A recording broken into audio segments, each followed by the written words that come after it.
welcome to Star Trek Wars, your official bootleg Strange New Worlds podcast. My name is Jeremy. Joining me tonight with the bladder of a podcaster, it's Jordan. Take a quick restroom break, Jeremy. All right, well, he's gone. To my left, still on hold with Lowe's, ironically enough, it's my co-host and co-life partner, Chelsea. Hi, Chelsea. Hey. The episode we're reviewing tonight will be rated on a scale from 1 to 10 by us, the co-hosts, and you guys in the Star Trek Wars Council that left a rating on our Facebook page. If you wish to join the council and have your vote counted for next week's episode, head over to that page. You can find us by searching for Star Trek Wars. The council should pop up right at the top. There you can rate episodes yourself and can also leave a comment that'll be potentially read on air. It's a great community. We're all on there, very active, and love talking Trek with you.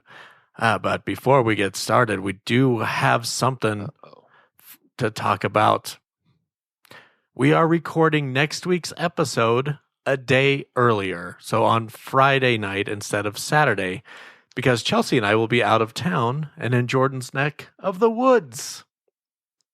Crazy enough, that will mark the very first time Jordan and I actually meet in person. This is true. That's so weird. Yep, it'll be super fun, and we'll finally record an episode in the same room.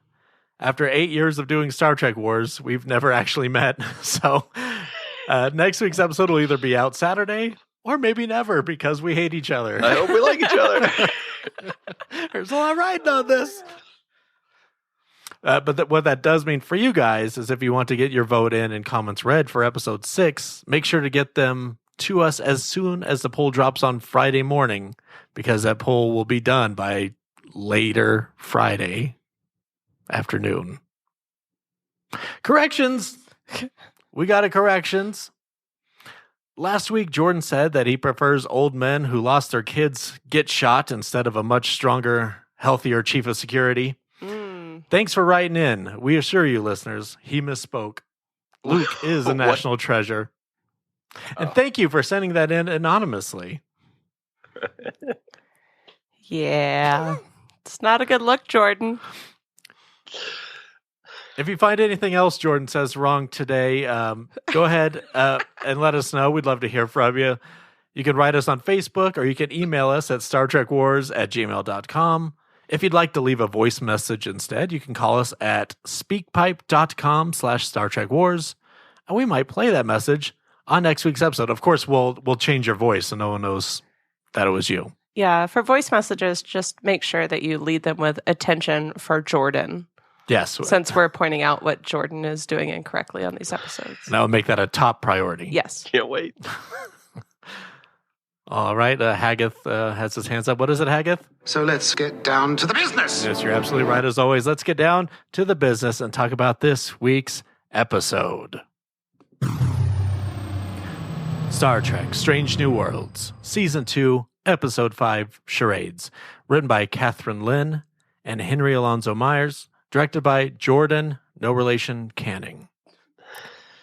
A shuttle accident leads to Spock's Vulcan DNA being removed by aliens, making him fully human and completely unprepared to face T'Pring's family during an important ceremonial dinner. That wasn't a correction. Everything's fine. All right, let's get into our brief initial reactions and find out if we like this episode. We'll Hit it. And if we don't like this episode, I quit. To hell with you. Chelsea, you want to lead us off? Would you hit or quit this week's episode? Hit it. Hit it. Hit it. Oh, double hit it from Chelsea. It was so good. Yay. All right, Jordan. Let's keep the good vibes going. 2 words. Slap. Jordan would. I would hit it. Yeah. Sorry. Trying to play charades on a podcast may not be it doesn't the work. best.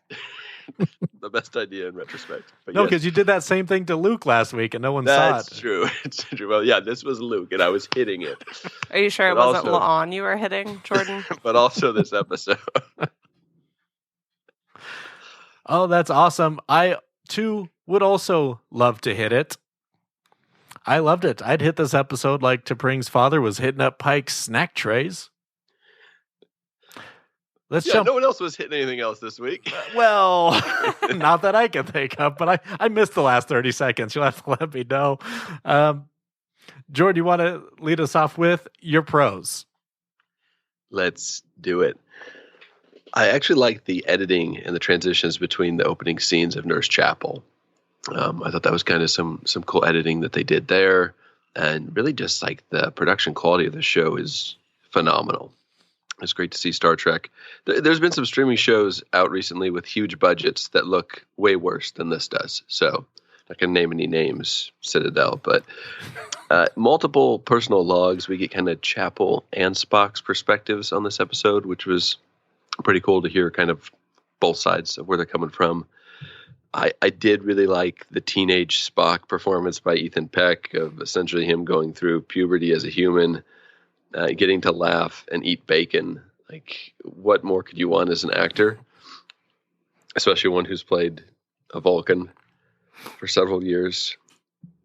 And in Spock's kind of his changes, he changes quite a bit like when he becomes human, but not all the way. Like, he still can't handle Kirk's snack messes, which cracked me up. So Samuel Kirk, I guess, not even super messy, but we can see like it bothers Spock, but being a Vulcan, he can deal with it. But as a human, he's just like, clean up here, man. Like, it escalates almost too quickly, but it was pretty funny. The crew teaching Spock how to be more Vulcan is pretty funny. It's kind of it's like, do I really sound like that? I also like the Kirkovians and how we have an alien race that sounds like customer service representatives at a retail store. It was pretty funny. And the human sacred tradition of charades was hilarious to me. I love Pike trying to buy time and just charades and the freaking I can't remember his name, but T'Pring's father is way into it. He's like, "Oh, a game, yeah." He's into everything, but his wife is like a real Vulcan Keiko about things and just poo-poos all his fun. Love that guy. So this episode also further adds to like the rift that develops between T'Pring and Spock, and it makes it, this is what a prequel should do, is kind of add some depth to what we see, because it's very much a mystery and amok time when you watch it as to what would cause this. So I'm guessing we'll see a little bit more. They teased Spock's famous half-brother last season. We'll see where that leads. But the fact that she essentially cheats on Spock and then almost tries to get him killed by his best friend. I mean, like, he had to have done something pretty bad. So this is kind of the first or second step towards that. Probably my favorite part was the Vulcan twist on the Festivus airing of grievances. I thought that was like the funniest thing ever. It's like, it's so calm. But it's just like, I'm going to tell you everything that's wrong with you. And, you should take this information. And I'm doing you a favor by telling you. But so that was great. Absolutely love that scene. I'm glad they didn't have a bigger hourglass because, man, Spock was getting it. I love that Amanda gets up there, too. She's like, you don't visit enough. And I forget what else she said. It could be, done. You could have better, you could think higher of yourself. You could have more confidence. More confidence. And even the dad's like, have I not said that? Yeah. It's like, yeah. The mom's like, so weak. Weak sauce. Let me show you how it's done, son. Yeah.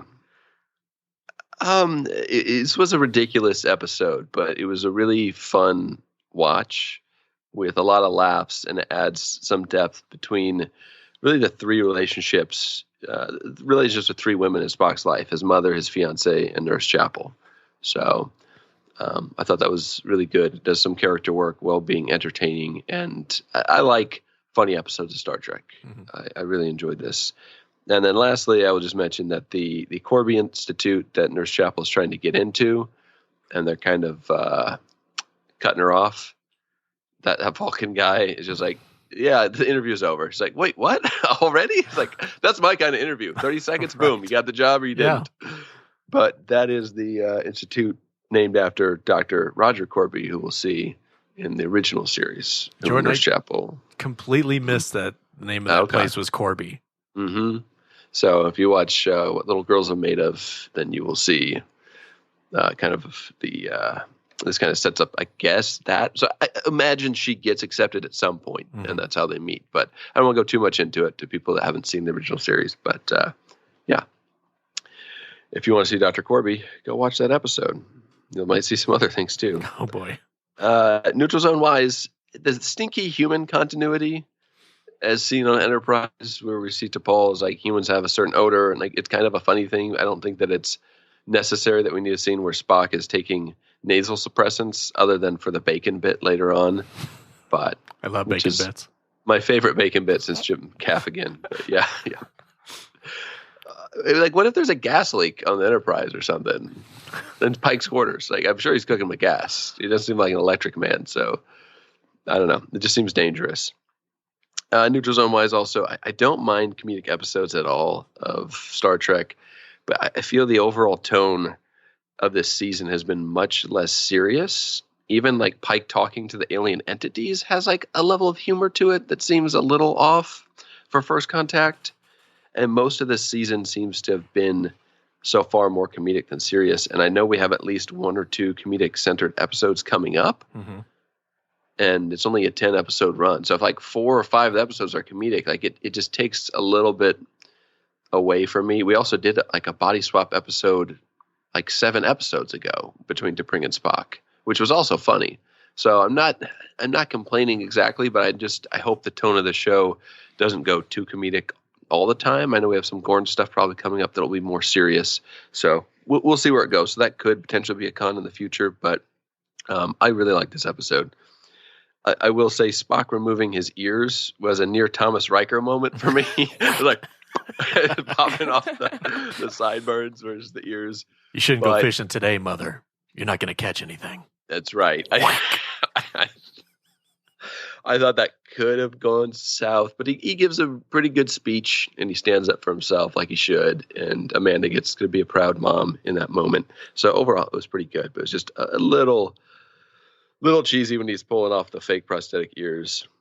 And the last neutral zone for me is that last 30 seconds of Spock and Chapel hooking up. I did not think they were going to do it, and then they did, and I'm not sure exactly how to feel about it, but I think it depends on what they do, in future episodes and where it goes. But a bold decision by Spock about 30 seconds after going on break to just march down to Chapel's quarters. But we'll see. Maybe the effects of that injection hadn't. Maybe Chapel gave him something else than an injection. Who knows? But we'll have to find out. So that's all I've got to say. All right, Jordan, would it shock you to learn that I also have Festivus written in my prose? Splendid. I would be sad if you didn't. Chelsea, what worked for you? All of it. Yes. This felt so much more in line with season 1. I don't know. I'm like Jordan. I kind of welcome the comedic episodes because this one actually landed. Mm-hmm. I feel like the whole, like for instance, the La'an and Kirk episode, like that. I think that was supposed to be funny, but it was just I don't know. Everything about this was pretty great. I liked seeing Uhura, Chapel, and Ortegas together. Yeah, like that's kind of a fun dynamic. It doesn't seem like they actually talk much. So it was cool to see that, no, they're all friends and all kind of have each other's backs. Pike basically catering a meal and doing all the work as the captain of a ship for like this like engagement party is pretty great. I can't really see like Picard doing that. I could see Cisco doing it. Yeah. But I thought that was pretty great. And he looked so proud of all of the work he'd done. And T'Pring's dad was, fantastic. Love that guy. Cannot stand her mom. Mm-hmm. Perfect. They're like that perfect couple that like you might be friends with, but you don't ever want to have them over because it's just awkward. Like you want to have the husband over for game night, but like maybe just leave the wife. I don't know. I don't think he's allowed to do that. Yeah. But I mean, he was so proud of all of his like hard work that he put into it. I don't know. Poor guy. The charade thing was also funny, especially when he like does like the sounds like, and he's like, "Oh, ear." I like this game. I did like seeing Spock as a human, like Jordan mentioned, I think it was probably pretty nice for him to just like let loose and not have to kind of act like a rock for a little while. I still think that T'Pring sensed that because they mentioned like humans smell a different way a lot. And she didn't seem overly shocked when he was telling her mom that like he was technically a human when he did all of those like engagement things, whatever. Also love the idea of the Festivus kind of thing. I think we should do that. I think we should do that on people's birthdays, whether they want to or not. I think it would be hysterical. Just go to like an 8-year-old's birthday party and sit them down and tell them everything that they're doing incorrectly. And what they can Let's do turn a better birthday on. into a roast real quick. Yes. Yeah, I mean, I thought everything was really good. I thought it was funny how quickly Spock went from not laughing at like the happy hour drinks with the crew to being like a full-on maniac. Like, that was almost scary. It's like, ugh, okay. Don't love that. Don't give me any drinks when you're down here. No, it was fun. It was the first episode this season where like we finished it and I was like, that was good. That was really good. That was fun. I enjoyed everything about it. I don't know. I wouldn't have changed anything. Not really. I do like the customer service, interdimensional beings. Also love that their names are Yellow and Blue. Yeah. And like that Blue got slightly annoyed that they were like, is this Yellow? Can we speak to your supervisor, please? Yeah, exactly. And Chapel, yeah, being like the ultimate Karen, like, I'd like to speak to your supervisor. I'll hold. I do have some questions though about like the T'Pring and Spock Yes. kind of storyline. You come to the right place.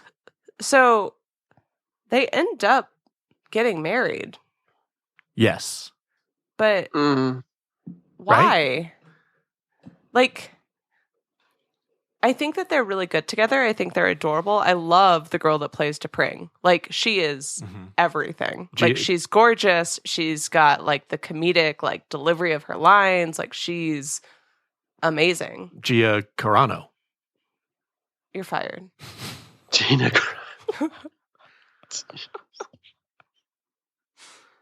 But I don't understand. Like, I didn't realize this. They've had nothing but problems. Mm-hmm. It's basically a forced arranged marriage, and they don't see each other much. And when Spock does go to marry her, they basically object and make him fight his friend to the death. So they're not married in a mock time. no, I he disagree. goes for the ceremony, I believe, to get married. Mm. And then she invokes the marriage ritual of the Kunat Kalafi, which is a battle to the death. The cold open of a mock time, isn't he like, that's my wife? I think then- it's his betrothed or his fiance, if I'm not mistaken. I could be wrong. But I'm pretty sure he's going there for the marriage ceremony. So their engagement's like 60 years long? It's just like, There- he It's just like aged really an arranged poorly. marriage from like childhood, basically. Yeah, but they... we're only like 7 years away Yeah, but from that episode. Hold up, though, because Amanda keeps talking about if you do one thing wrong, they're going to call it off. Because, like, mom here, T'Pring's mom, is, like, champing at the bit to call it off. So I guess I don't understand the arranged element of that when it seems like if T'Pring's mom, and I can't remember her name. Did they say her name? T'Pril. If she had her way... It's a pill. Well, they talked about essentially the dad wants it to go through because of Sarek, Yeah. the Vulcan ambassador, but the mom is looking for an excuse to get out of it. But clearly... she doesn't really have any ground to stand on because Spock does the ritual properly. Yeah, but clearly dad doesn't wear those pants. It seems like whatever this arrangement is, their relationship with Sarek It's important. is Like, more politically. important than, their It's very happiness. ceremonial. Like, she's not going to do something out of spite. She doesn't like Spock, but he'd have to mess something up for her to actually have ground to stand on, basically, is what it seems like. Huh. Okay. It's a weird dynamic, for sure. Yeah, because I don't, like, I understand the arranged kind of vibe in the original series, but I'm not reading that the same in Strange New Worlds. Like, T'Pring seems very much like this is what she wants. Spock seems very much like this is what he wants. We got years to go.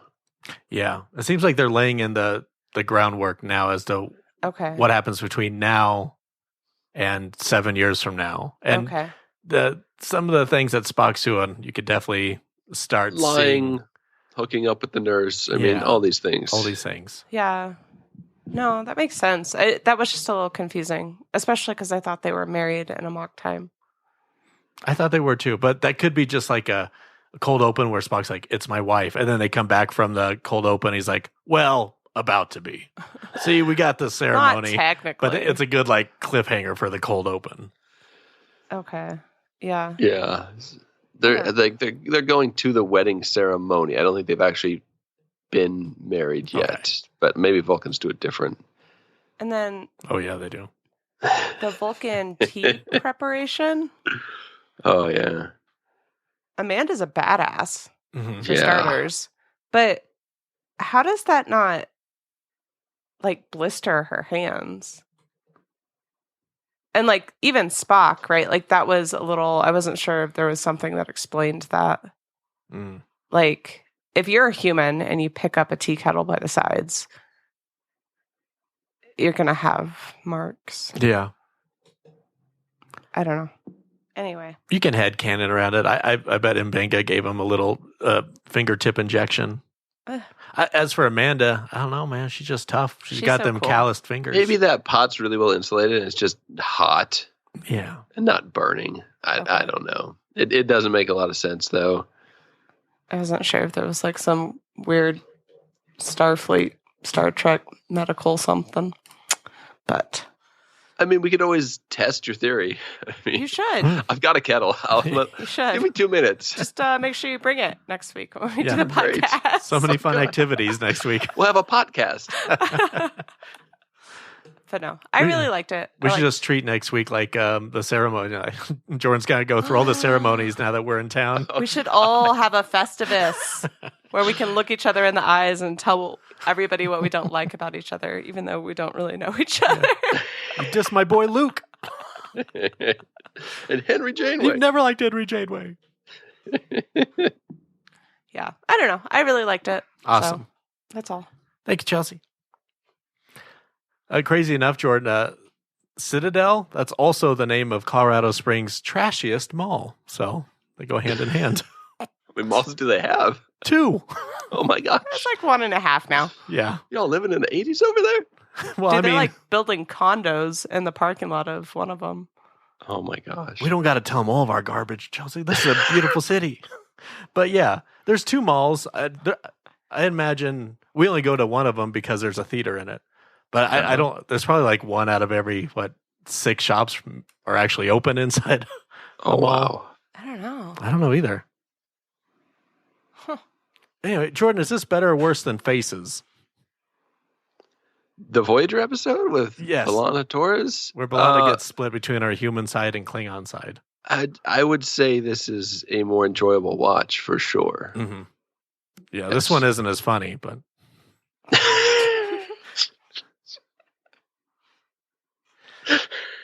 Chelsea, like you said, this is more in line with season 1 Strange New Worlds to me, and I love this episode too. And if they're going to do a lighthearted Spock T'Pring chapel romp every 5th episode of a season, I'm totally down for that.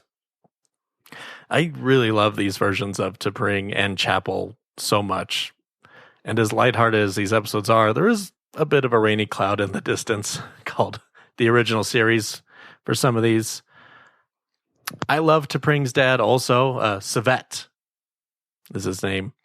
He's like the old hobbit that loves Gandalf's fireworks, but has to pretend angry because his partner's not amused. Proud feet. The Proudfoots. Her mom is great too for what they're trying to portray. She's not, the character's a monster, but perfectly portrayed here. The moment Spock excused himself to go to the bathroom and she critiqued his bladder, that may have been the highlight of the episode for me. Like, wow. Just one more dig at his bladder? That killed me. It was great to see Mia Kirshner back as Amanda, which is really awesome because we haven't seen her since Discovery, and I think she's a great Amanda. Ethan Peck is wonderful, and the MVP of the episode.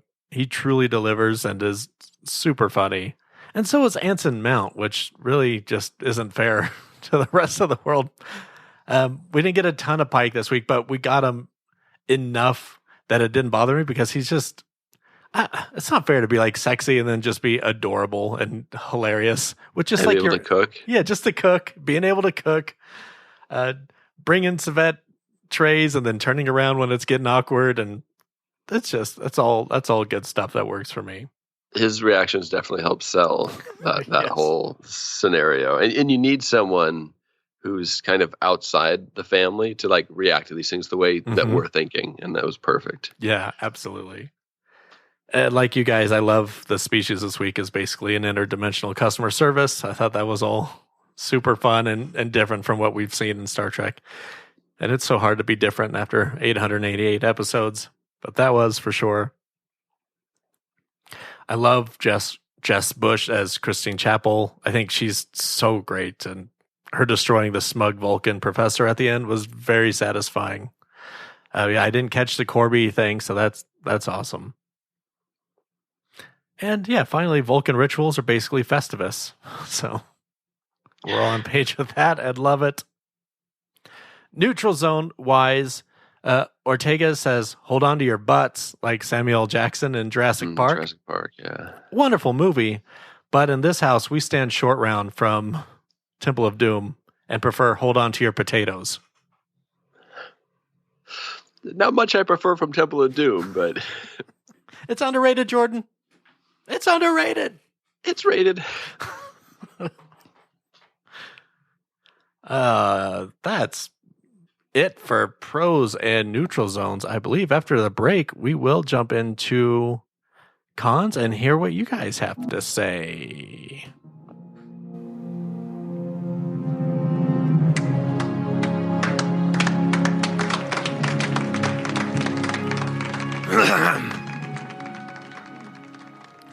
Star Trek Wars is a podcast that has reviewed every single episode of Star Trek's classic era. We've covered the original series through Enterprise in the first 7 seasons on this feed. Season 8 is dedicated to the Trek films, and Season 9 is where you're at now, where we cover all things modern Trek. You can find every one of those right here on Star Trek Wars feed, plus bonus content. With over 350 episodes of Star Trek content, it's never been a better time to hit it. On top of that, we also have a Patreon channel that covers a wide variety of content, both Trek-related and otherwise. For just a few bucks a month, you'll get access to all that content as well. Check us out over at patreon.com/Star Trek Wars, and I have it on good authority. We do have some specials in the near future coming down the pike, so to speak. And they might be Temple of Doom related, some of them. Hint, hint. I don't want to talk about what franchise we might be covering, but it's coming soon. Now, let's get into our...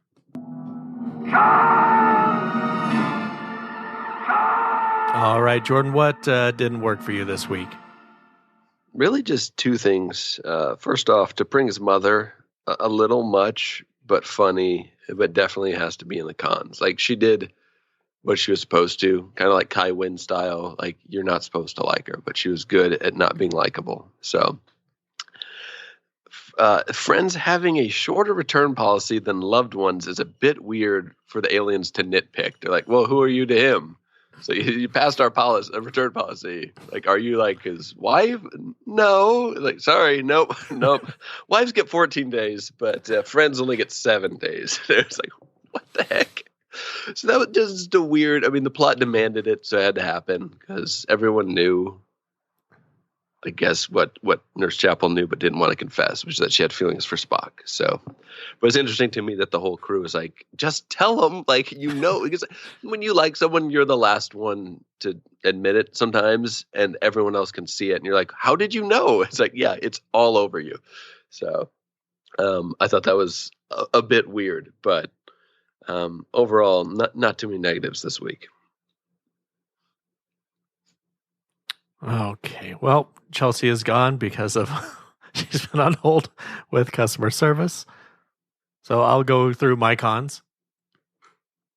Not a con for the episode, really, but man, Vulcans are weird. It's just not logical to be the founders of infinite diversity and infinite combinations while also being absolute racist bags of mostly trash. Strange New Worlds is just building off of what we've seen in Enterprise and Deep Space Nine, too, in regards of how the Vulcans can be. But, oof.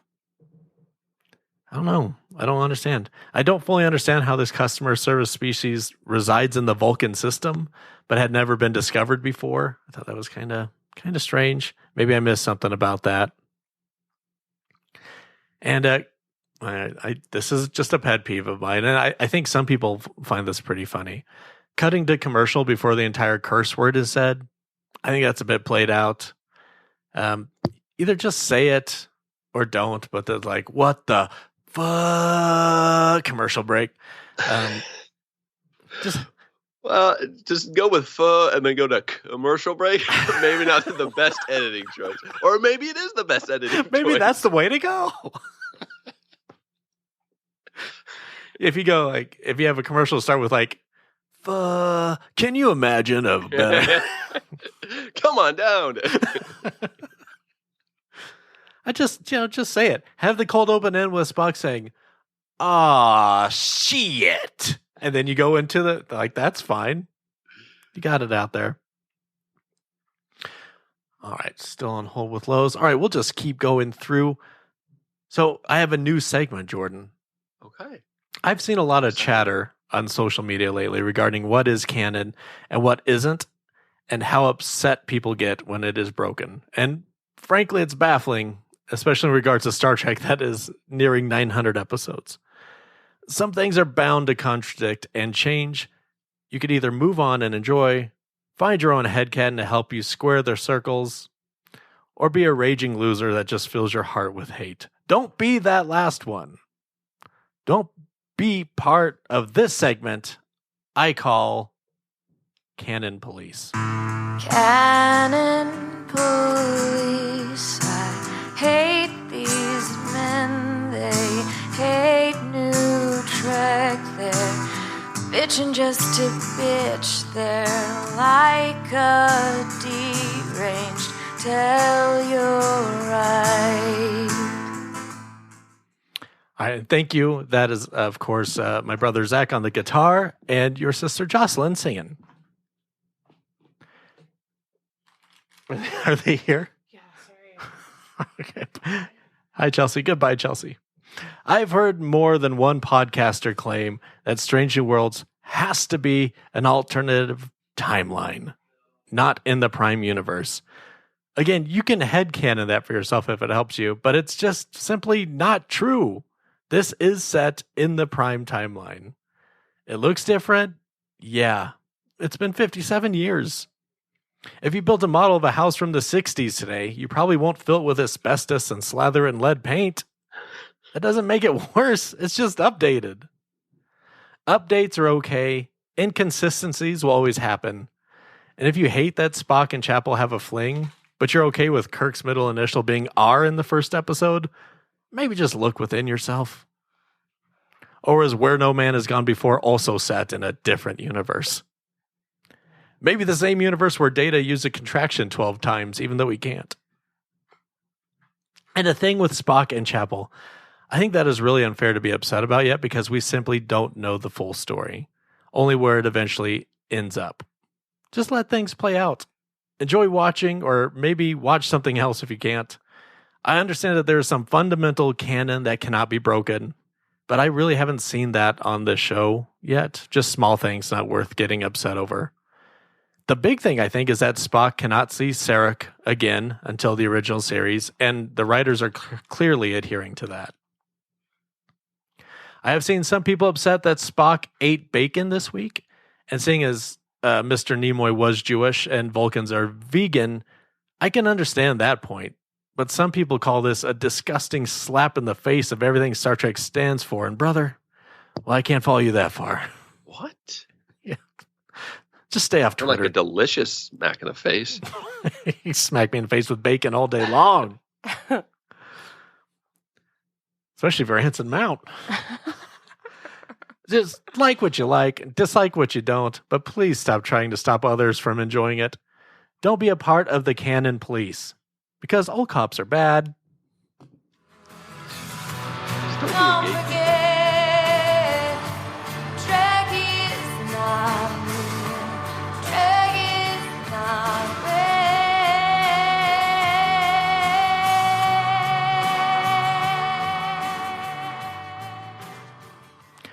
Chelsea, you're back. Yeah, sorry. That's all right. Customer service, right? Do you got any cons before we jump into fan comments?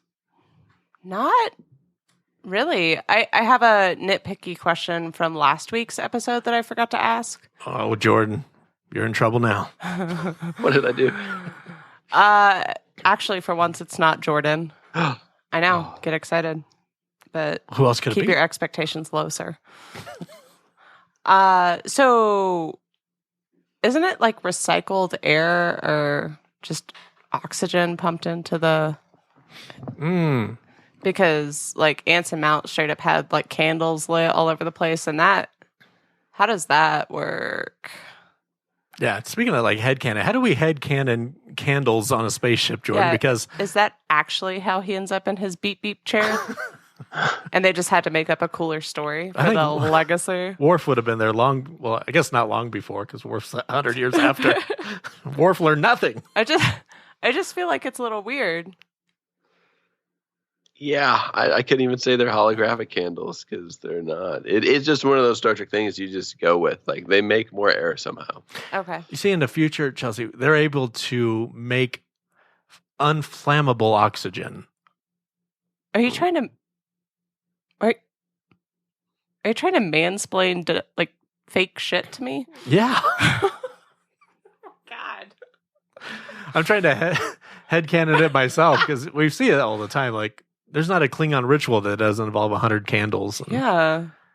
I don't know. I just think that maybe, maybe the whole explosion that puts Maybe they Pike invent... in the beep beep chair and makes him look like a melted crayon is his own stupidity. But Starfleet's like, we have to cover this up. Well, you know that now that you Conspiracy. mention it, I don't think they flat out show what causes that accident at the Academy. It's the candles. Someone's having a birthday party. Yep.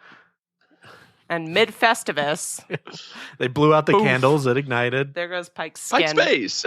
It ignited Pike's face. It was Pike's birthday. Ah, They're those nobody trick candles, blew him but out. they win. Mm. Oh, God. No real cons though. All right, thank you, Chelsea. That's what we thought. Let's hear what you guys at home had to say about it. Picking up communication, sir. Chris Rao leads us off. I might catch hell for this, but I freaking love this episode. A couple weeks ago, we were treated to a magnificent performance by Christina Chong, but then Ethan went and stole the show this week. Let's forget about the grade A performances by everyone else in this episode, even though they were phenomenal across the board. If the episode had just been Peck's portrayal alone, it still would have been one of my favorite and funniest episodes of all time. I literally LOL'd at least 10 times. The delivery of the humor was amazing, from the ensemble teaching him how Vulcans talk and move their eyebrows without moving any part of their face, to the all too familiar awkwardness of teenage feelings. I'm weirdly hungry all the time too, dude. Undoubtedly a 10. Sometimes I don't even cry in the shower. Out of 10. That was a great line, too. Yeah. Will Flores says, I'm having a tough time rating this episode. As far as just wonky Trek, I enjoyed it a lot, but there's something to be said about Spock's journey through all the media we've already been given. Having him be fully human kind of undermines his lack of understanding of the human condition. On the other hand, he smiles and exclaims in joy, Jim! In a mock time, the Vulcaniest episode ever. So, I don't know, 7 awkward hugs. Ronald Wilson says, makes me think of a very early TNG novel where Data is turned into a human for a while. That sounds amazing. I had, 30 Star Trek novels. I never had that one. Well, spoiler alert, I've met Data as a human, and it's not what you think it is. Well, I don't think Data's as cynical about it. I don't know, it might be as a human. Ronald Wilson, tell us what book that is. It's called the autobiography of Brent Spiner. Old Yellow Eyes is back. John Doesn't he have an album called Old Yellow Eyes? Yes. Yeah, and Old Yellow Eyes is back. And it's pen scripted by John Diss. You're right, Chelsea. Good call. Thank you. Keith Danforth says, like last week, I thought this week's episode was once again the kind of trek we have been wanting from the new shows, and they often just skirt around the edges. I might have gone higher than most on my rating last week, so this week I took a hit from the alien technical support solution and tried a mind meld with the cat. A lot of suggestions of ice cream. I think she might want ice cream. Peck has been playing the hell out of Spock in this series, far better than his rocky start on Discovery. Although I don't quite get the same Kirk Spock McCoy vibe in Pike, Spock, and Mbenga, Pike and Spock have continually riffed off each other so well in the show, and especially this episode. Spock trying to wrestle with his human genome was very funny and very fitting for one of Lower Decks writers, Catherine Lynn. Yes, that's where I remembered that name from. Who knew how to draw out those funny interactions between him and the crew without making it too cringy. I especially loved how T'Pring's father, Savet, was so goofy and passive, loving every aspect of the slight deviations from tradition, but having to lock himself down because of T'Pril. There was something about that performance that intrigued me, and it's because he's played by Michael Benyar, who among his decades of voice actor work for games and anime was Bob in the CGI series reboot that Toonami aired in the late 90s, but more recently Warlord in Deadpool. My only real wiggle this episode was perhaps Nurse Chapel. I know the Spock Chapel storyline is a focus point this season, and I know that it continues well into TOS, but I've always found it to be a bit unnecessary when it comes to humanizing Spock, especially when you had a couple episodes last season where T'Pring was handling that role well. I'd rather see more of them awkwardly trying to drive the relationship than introducing a third wheel now when that wheel doesn't go on for another few years. Just let them be friends. 9 delicious pieces of bacon. Tony DeSimone says, Pike doesn't have as many lines in this episode, but man, if Anson Mount ain't great at reaction shots. He's great at everything. He's woodworking, pottery, everything. Seeing him just react to all the craziness was a highlight of the episode, even when he wasn't actually saying anything. Also, I'm glad I don't have to cook for Vulcans. Yeah. And Barbara Whipple says, very fun episode. I don't know what to call it. Chapel versus Alien Call Center? Spock versus Emotions again? Or probably more like Spock versus T'Pring. Actually, T'Pring was pretty likable here. It's more like kids versus mothers or moms versus dad. I'd like to see more of her dad. Visits from T'Pring have become comedy episodes. Amanda seems too young to be Spock's mother. It kept pulling me out of this story. Mia Kirchner is only about 10 years older than Ethan Peck. On a side note, it was interesting to see Roger Corby get his foot in the door. The way I see it with Mia Kirshner, because she does look young, but also humans are living to like 150 years old. Mm-hmm. So I feel like she looks super young for her age. Yeah. And I think Spock might look a little older than his age. And that's a headcanon. That's how I get around that. Well, and she lives on Vulcan, and they probably have some pretty killer plastic surgeons. Yeah, they're like the new LA. Yeah, how to moisturize, and we've all said that, Chelsea. Yeah. Also, the way Jordan just described Pike is basically space Ron Swanson. He kind of is. With better hair, of course. That's no offense. incredible. No offense, Ron Swanson. Oh my god. Oh, can we get Nick Offerman? Nick Offerman in track. That'd be amazing. Speaking of amazing, Lower Decks. Yeah. He'd be a good Tellurite. Sorry. He would be a good Tellurite. Just a Tellurite and plaid. Yeah. It'd be an amazing Tellurite. And finally, we have an incoming transmission from gentleman cartoonist Ken Holzhauser. Greetings from gentleman cartoonist Ken Holzhauser, here today to discuss the latest episode of Star Trek Strange New Worlds, Charades. I don't know who it was that decided that Mr. Spock was going to be their comedy character on this show, but I doff my Federation applied beanie in their direction.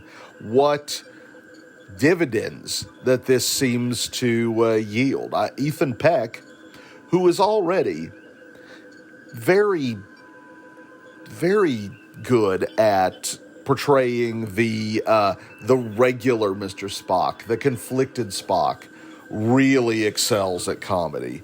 And this particular episode giving us a look at a more human Mr. Spock. There are people who have complained. I have seen the complaints that this idea negates the growth that Spock will later achieve around, say, Star Trek 4, 5, 6. Come on. Let's just have a good time. Let's just be in the now right now. Canon is an artificial construct anyway. When it flows like this and it works this well, have fun. There's so much to appreciate and enjoy. I always, when I watched the original series, assumed that Nurse Chapel had an unrequited love for Mr. Spock. We don't know where it came from. We just know that she's all walking around with it at all times. What an interesting way to play it for this series, that it's not an unrequited love. It now shades the idea of those TOS appearances as Nurse Chapel having once experienced a relationship, knowing Spock is capable of it, and really still holding a torch for him, despite the fact that by this point, he has decided to be the most Vulcan that he can be. And I'll tell you, if T'Pring's father's anything to go by, maybe it's just him. Maybe it's just the prejudice that he's had to live under that makes him want to be the most Vulcan of all Vulcans. It was certainly an interesting notion. We've seen in the animated series or the 2009 movie, we've seen children pick on Spock. They've always treated him as an outsider, and it's always been portrayed as ethnic. This episode is the first to kind of suggest that he's not just it's not just ethnic, but they treat him as if he's disabled because he's not a full Vulcan. And that, as Spock would say, is fascinating. Quick shout out to Anson Mount's Captain Pike, who has so many little comedy bits that he does throughout the episode. He's not the focus of anything. He knows this week is not his episode, but boy, does he mine every reaction for its comedy potential. That's another actor that it's amazing what a flair he has for drama and comedy. They've really cast this series well. The big fun for me, of course, was Law and Order, or rather, Mother-in-Law and Order, a special embarrassment unit. T'Pel's mother, crazy, very strictly Vulcan. She's also kind of not wrong in a lot of ways. She's prejudiced, certainly, but you expect at the end when she lets her prejudice come out, it was rough, but you expect that to be the biggest reason why she's upset about the Union, but it turns out she's just sharing T'Pring's problem too, which is Spock's gone all the time. Spock's heart is in outer space, science and exploration, and it's not staying home making little twirly snacks to feed his father-in-law. It's all come together in a very nice way. I was pleased to see so many different combinations of the crew all working and laughing together. Very nice. Amanda Grayson, always happy to have Spock's mom drop by for a visit. I appreciate, much like Discovery, that she's getting an elevated focus, because so much of what Mr. Spock's backstory is built around his daddy issues. So it's nice that we're kind of course correcting a little bit and making sure that both of his parental figures loom large in his legend. As ever, very excited, ready to see what the rest of the season has in store for us, and we are coming dangerously close to the Lower Decks crossover, so get ready for hijinks there. But until then, I will remain gentleman cartoonist Ken Holzhauser, bidding you all live long and prosper. Awesome. Thank you so much, Ken. Appreciate you. It's not just Lowe's at the door. No, it's also our favorite gatekeeper. The Gatekeeper of Forever is knocking out that door. And it's part of the podcast where we talk to him. Oh, great gatekeepers, we all know, since before our sun burned hot in space and before our race was born, you have awaited a question. That question being, of course, great gatekeeper, what's your thoughts on this week's episode of Strange New Worlds? This episode is the most disappointing thing since my son. Forget changing my DNA. I wish the Krakowians would accidentally put me in another body. You know what body I want to be in? Helen Keller's. Oh, gatekeeper. Yeah. That way I wouldn't be able to see or hear this episode. Not cool, gatekeeper. Okay. Start the hourglass, Jeremy. I'm about to tell you about all the flaws with Strange New Worlds. Now?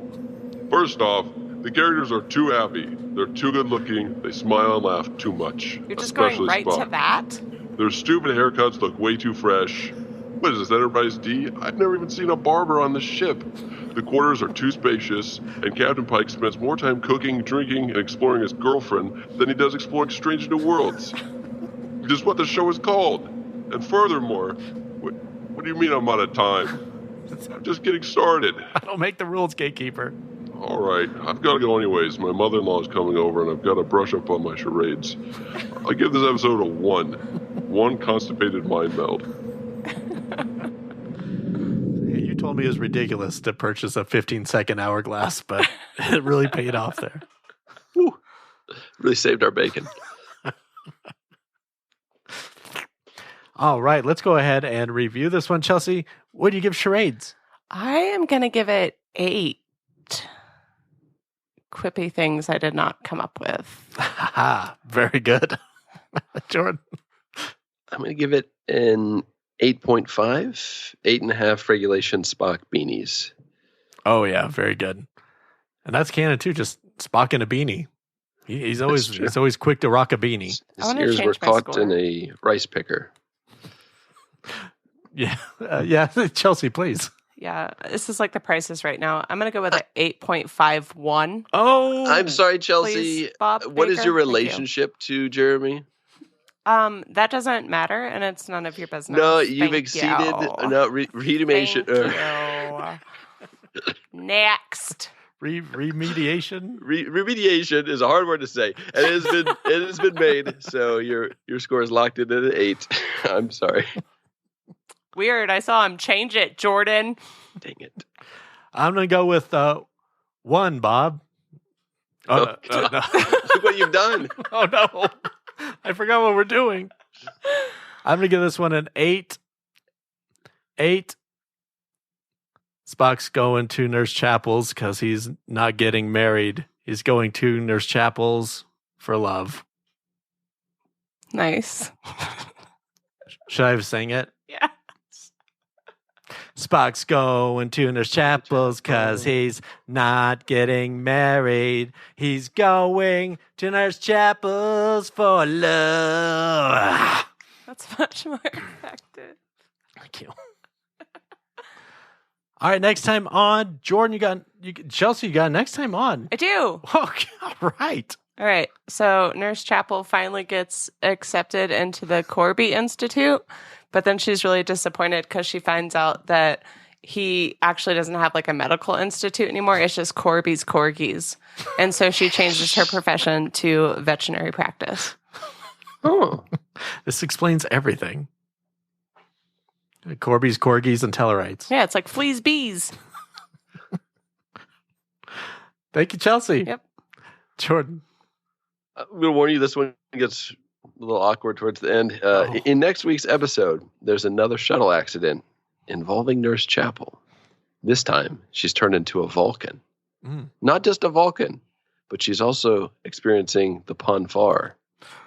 And she has to attend a family reunion. Oh, no. Ew. I was trying to think of an awkward scenario, and I wrote that, and then I read it back, and I was like, oh my gosh, that just did not go. Please tell me Nurse Chapel's not from Alabama. I don't want to go to Texas anymore. Jeremy, I don't want to go to Texas. The Enterprise engine gets the dreaded red rings of death. And Pike is put on hold by the Picardosians for 3 hours trying to get a new engine shipped. True story, man. Those red rings of death for your Xbox, it's so hard to get a replacement. You've had that happen? Oh, yeah. I think we've all had that happen. I haven't. I thought it was just fake. Yeah, the 360 red rings of death, it was going to happen. 50% of the time, it happened every time. Yeah, that's right. Yep. Solid as long as Pelly is not in the episode I'm in. Oh, yeah. No, which they explained her away this week. Because her and Amanda knew each other, remember? As they mentioned in the previous episode, but they said something about Pelia had to go do something, so she missed you this week. I would enjoy like an Amanda Pelia girls trip episode. You and Jordan both. Yeah. Cool. That's not really great writing. Pelia had to go do something this week. She's busy. I came up with that one because the first one I came up with is probably too obvious. But here we go anyway. Next year, on episode 5 of season 3 of Strange New World, T'Pring confronts Spock about his fling with Nurse Chapel, to which, of course, he responds with, "We were on a break. We were on a break. We were on a break. We were on a break." Oh, I thought of that earlier. I think everyone did. That's why I was like, I'm going to need another one. We were on a break. All right, let me tabble up these scores. Did I win? Oh, Star Trek Wars Cancel gave it an average score of an 8.36.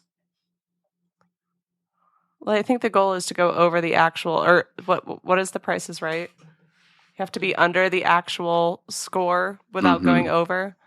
That's right. Yes. And the actual overall average score of this week's episode is an 8.34. Chelsea, that means you win the oven. No, that's you. What? You won. Jordan went She over. went over. So did I. You win an oven. Jeremy, come on down. I don't want this shit. Cut to commercial. Oh, fuck. Cleaning ovens is one of the... Dude, if I went on The Price is Right, it'd be like that contestant recently that threw out their shoulder and celebrating. What? And so they couldn't do the big giant wheel. So they had to have their wife come on stage and do the... Oh, my God. Well, that'll do it for this week. Star Trek Wars is available on Apple Podcasts, iHeartRadio, Stitcher for now, and anywhere else fine podcasts are heard. I think Stitcher's going out in August. For all you Stitcher heads out there. See ya. If you want to support us in a non-financial way, the absolute best thing you can do is take a minute and leave an iTunes Apple Podcast review. That might not seem like much, but it is really helpful for our very important Malgore? rhythms. Recent reviews are what help other like-minded Trekkies like you find us, so please write a 5-star review and we will read it on air. You can also find us on Twitter at These Star Trek Wars. If you want a shirt, hoodie, or mug, you can head over to StarTrekWars.redbubble.com or follow the link attached to this episode. Jordan, always a pleasure. Where they can find you? they can find me on the Facebook Council page. They can also find me in San Antonio next week, where we'll be recording a live podcast. So looking forward to that. And yeah, Stitcher's the worst thing since season 3 of The Witcher. Apparently, I haven't even watched it yet. I've just heard things. If it ain't Stitcher, it's The Witcher, like one or the other. Chelsea, as always, thanks for doing this with me. Where can they find you? I am also on the Council Facebook page. Yeah, Just posting memes with no context.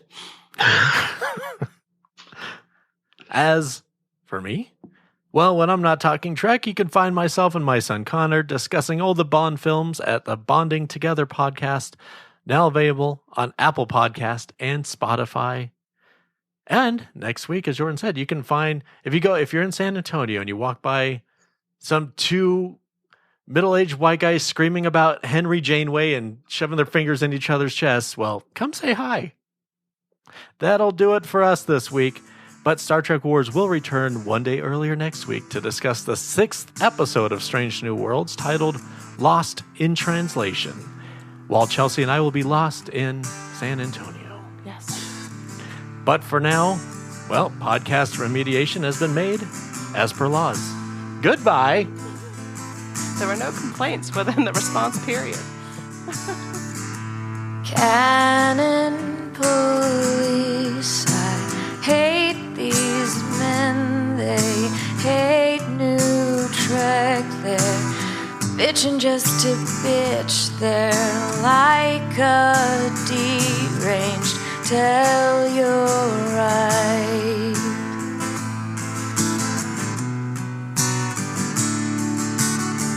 Canon Police detest these guys, these basement weirdos are making me feel ill. Please go and touch some grass.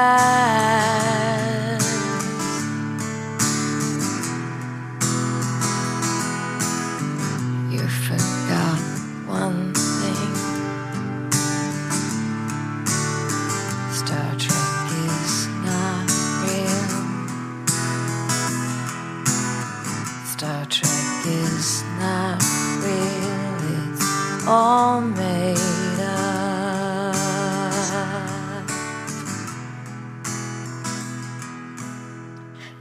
Canon Police, I hate these men, they hate New Trek, they're bitching just to bitch, they're like a deranged, tell you're right.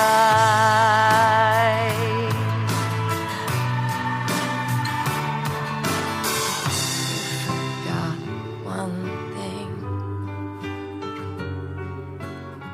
Star Trek is not real.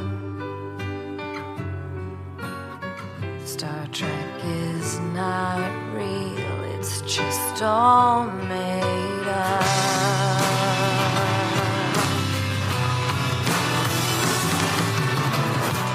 You forget, Trek is not real. Trek is not real. You forget, Trek is not real. Trek is not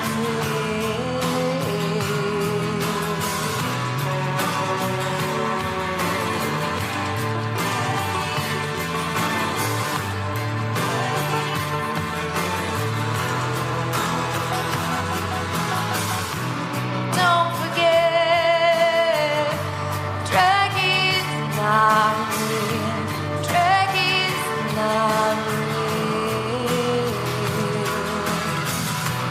Don't forget, Trek is not real. Trek is not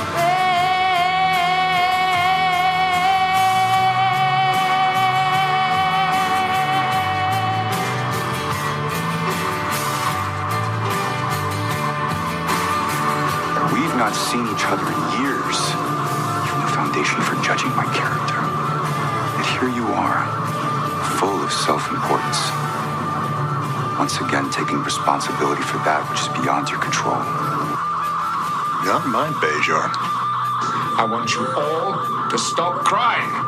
Everything is going to be all right.